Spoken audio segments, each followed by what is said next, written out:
大家好，今天是2020年的2月6号，星期四啊。中国政府啊，终于屈服了，开始接受美国的救援物资了，也同意呢美国的这个 CDC 的，就是它这个疾病预防控制中心的专家呢，这个加入呢世贸组织专家前往中国。那之前呢，中国呢一直在抨击美国，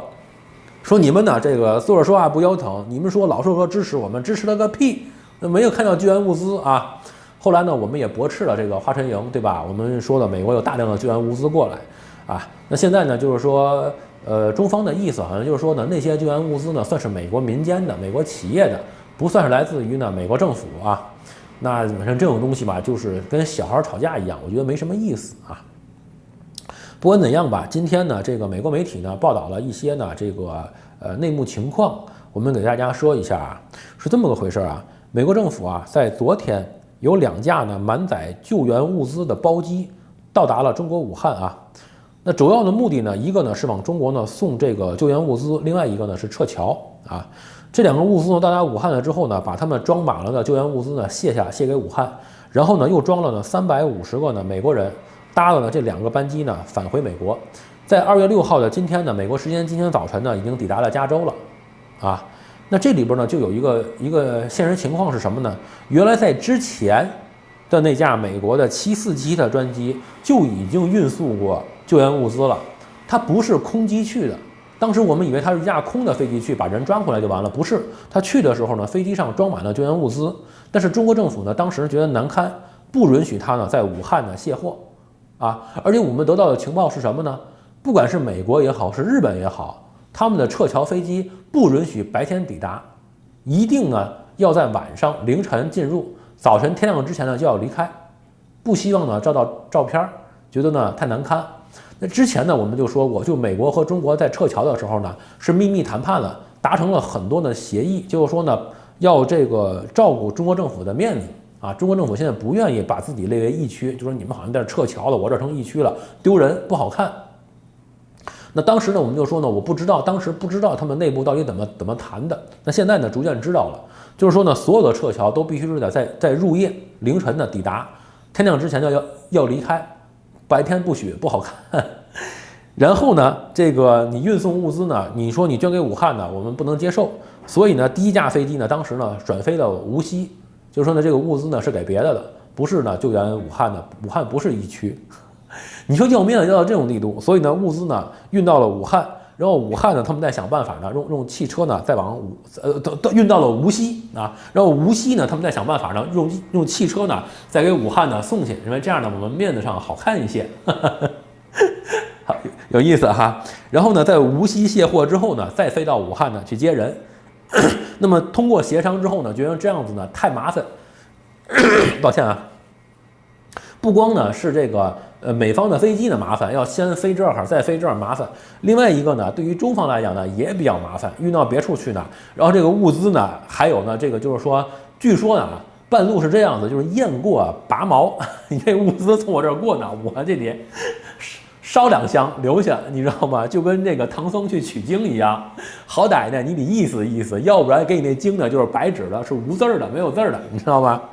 结果一看呢，那这样吧，就运武汉了呢。这次呢，终于同意了，飞机呢直达武汉卸货，然后呢装人呢接走。然后呢，《华尔街日报》呢报道说，本次的救灾物资呢是波音公司和美国耶稣基督后期圣徒教会呢赠送的啊，也不能算美国政府的啊，等于呢算是这个企业和这个教会赠送的啊。然后呢，也曝光了一点，就是说中国呢不说这个美方的救援力度不够吗？那么现在呢，《华尔街日报》报道啊，美国企业在这一次救灾过程当中赠送给中国的物资是在全世界的企业当中呢排名第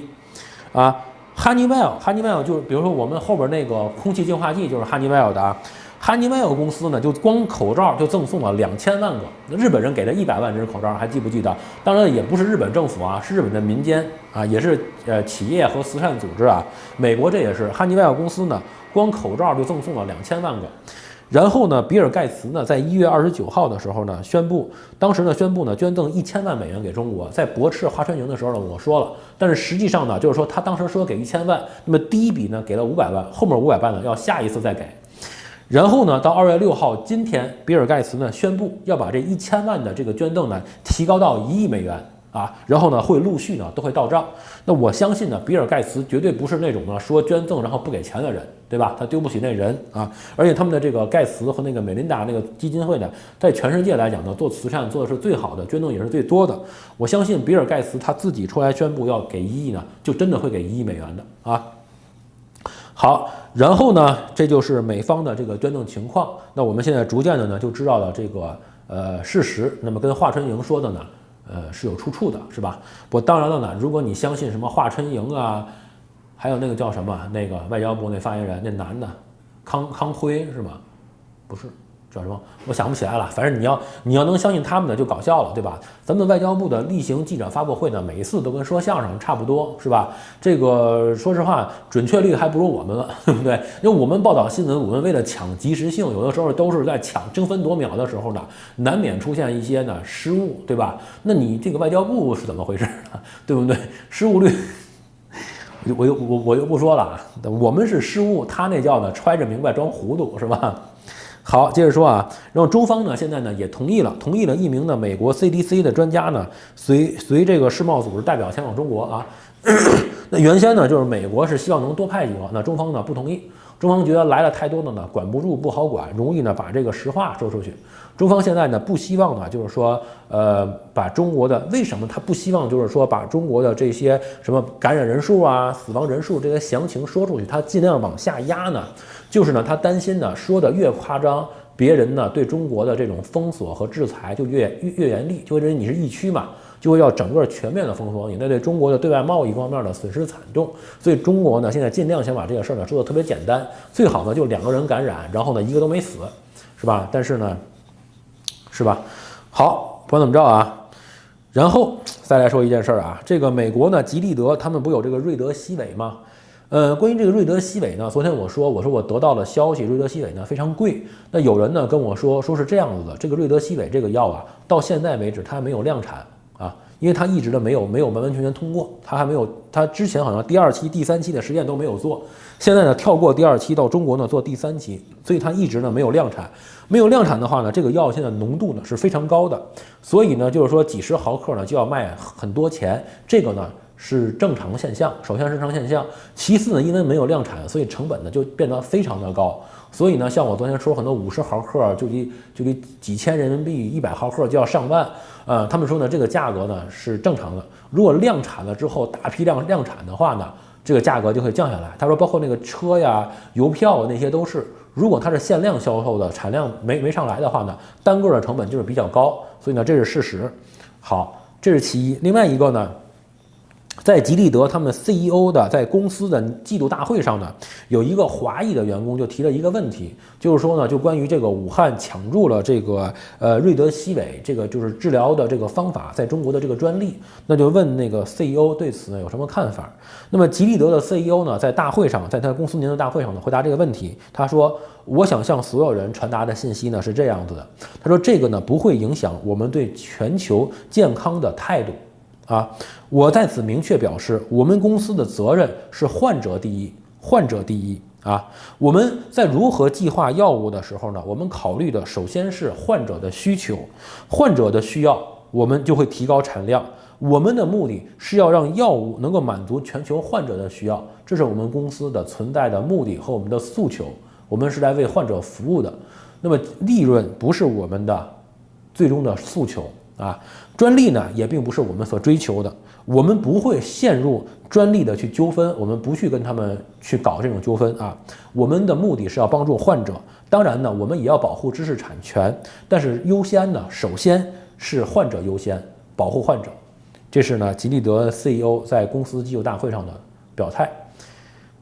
我觉得呢是这样子啊。我也不是说一定要为美国的这种制药公司呢去这个，就是说去歌功颂德。美国的制药公司呢，他们利润率很高，挣的也很多，很多为制药公司服务的呢待遇都是非常非常的好，对吧？他们肯定呢是在追求利益的，企业都是这样子。但是呢，当出现这种问题的时候，当出现了这种灾害的时候，他们是要脸的，就是不管他心里怎么想，他心里可能骂了娘。对不对？把你祖宗八辈都骂过了，但是表面上他做的是非常decent的，他的做法是 decent 的，他的语言是 decent 的，他的行为是 decent 的，他非常注意自己公司的形象和自己作为一个 CEO 的个人形象，他不做那种下作的、丢人的、被人嘲笑的事情。举个例子，泰坦尼克号要沉没的时候，在泰坦尼克号上有很多美国的有钱的这种贵族，这种大的企业家。那越是这种贵族、这种大的企业家、这种受过良好教育的，他们都没有去跟那些平民、那些老百姓、那些妇女儿童去争抢船位。很多人主动的把救援船的位置让出来了，自己选择了死亡。啊，我要没有记错，梅西百货的好像是他们的这个重要的这个创始人和他老婆，就是因为呢让出了这个船票，让出了这个位置，救援的位置。而最后呢，就是说，牺牲掉了。我觉得这就是美国的这种企业家，也就是说，从泰坦尼克号那个年代，那都什么年代了？美国的企业家呢，都在遵循的这么一个呢原则，就是说，当危难发生的时候，体面是非常重要的。这也是我们说的，就是说，贵族精神。而在中国呢，当然我们一直没有贵族精神。那我说这是什么呢？就是一种士大夫的精神。在中国的以前其实是有这种士的存在的，我们曾经追求过这种士的精神，这种士的一种体面，一种 decent， 一种呢要脸啊。而我们在中国呢，在最近这几十年来，我们也承认，当然毛泽东的这个文化大革命啊，导致我们在这方面呢有很大的缺失。那我经常说，中国要想重新发展起来，重新让老百姓的生活变得好起来，我们需要重新建立的不仅仅是中产阶级，不仅仅是在经济方面，不仅仅是在收入方面，不是说有钱了就好。但是当然了，我承认有钱很重要，这点呢，我跟这个海外他们这些各种的这些义和团呀，什么这个什么太平天国呀这帮人呢，我不一样。他们总认为呢，中国经济崩溃了，老百姓吃不上饭，就会一起起来呢推翻共产党。我认为呢是不对的。我觉得发展经济是非常重要的，提高全民的收入水平是非常重要的。仓廪实而知礼仪，衣食足而知荣辱。这是我一向的观点。我们需要重建中产阶级，重建在中国重建这种呢士大夫的阶级，重建的这种士的精神和体面，对于整个国家都是非常非常重要的。这个呢是我想说的。那这一次这个专利事件呢，我不想多说什么，因为人家也没有打算要根据这个专利事件跟我们发生任何的争执和纠纷，对吧？所以呢，这个事儿呢就让它那么过去了。我不说谁对谁错啊，但是呢，我希望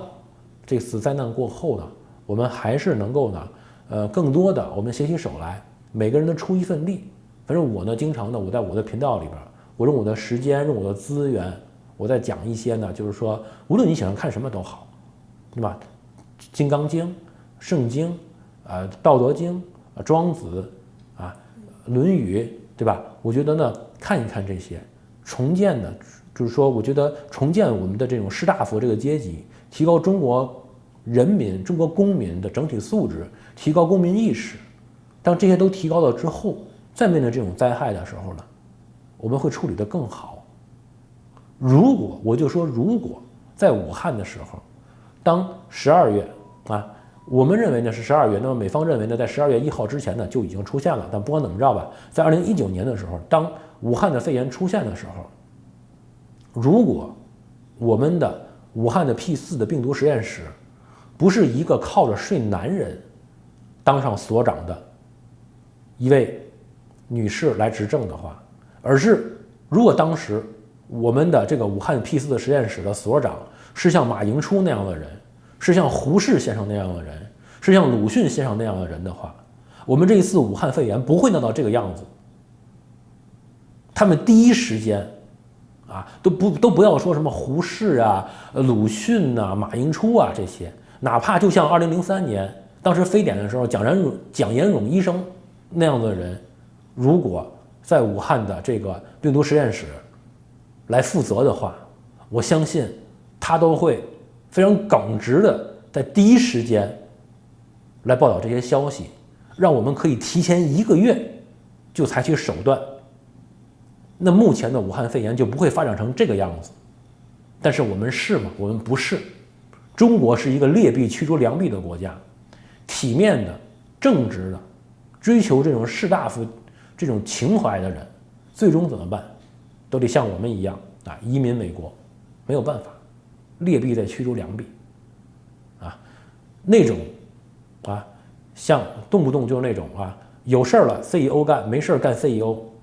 要么呢就是靠着小三小四上位，一路啊从一个博士生6年干到正厅级，不是干到，是他妈睡倒，不也是干到？对，也是干到啊，对，干男人嘛，对不对？所以就为什么这个武汉肺炎最后发展成这样子？